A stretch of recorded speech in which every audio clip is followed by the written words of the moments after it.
Mas maintindihan daw ng mga batang estudyante ang leksyon sa math at science kung ituturo ito sa kinagisnan nilang wika. At yan na nga ang gagawin sa ilalim ng K-12 program ng Department of Education.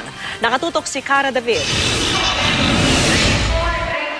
Karamihan sa mga estudyante sa Pilipinas sa math at science nahihirapan. Katunayan sa Trends in International Mathematics and Science Study o TIMSS noong 2003, nangulelat ang Pilipinas sa 38 na bansa pagdating sa math. 34 ang ating ranking. Sa science, number 43 tayo sa 46 na bansang sinuri. Sa Justice Cecilia Muñoz Palma High School, halos kalahati ng kanilang grade 7 students bumagsak sa math at science kaya kailangan mag-remedial lessons.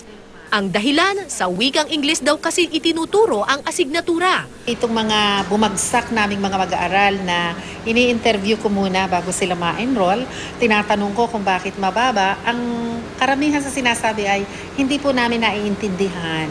Bakit anak hindi naintindihan? Kasi po Ingles. Nitong taon, sinubukan nilang ituro ang science at math sa dalawang wika. Ingles ang leksyon pero Filipino ang eksplanasyon. Ang resulta, nanalo at nagtop sa ilang math competitions ang kanilang eskwelahan. Ang pagtuturo gamit ang mother tongue o nakagisnang wika ang isa sa mga layunin ng K-12 program ng Department of Education o DepEd.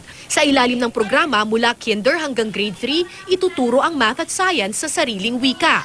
Pagdating ng grade 4 hanggang high school, sa Ingles na ito ituturo pero maaari pa rin gumamit ng Filipino sa pagpapaliwanag. Mas mahirap kasing maintindihan ang isang konsepto kung ang wikang ginagamit pang turo ay di mo rin lubusang naiintindihan. Pag sumukat ka, dapat mas malaki, mas maliit.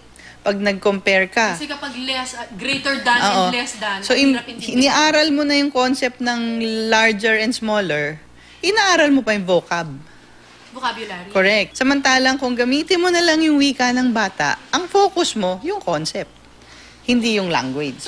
Ang ibang science at math terms, di naman daw kailangang isalin pa sa Filipino. Gagamitin kung ano man ang mas naiintindihan ng bata. Magiging mas hands-on na rin ang pagtuturo, gagamit daw ng iba't ibang teknolohiya, visual aids at demonstration. You start from where the child is, di ba?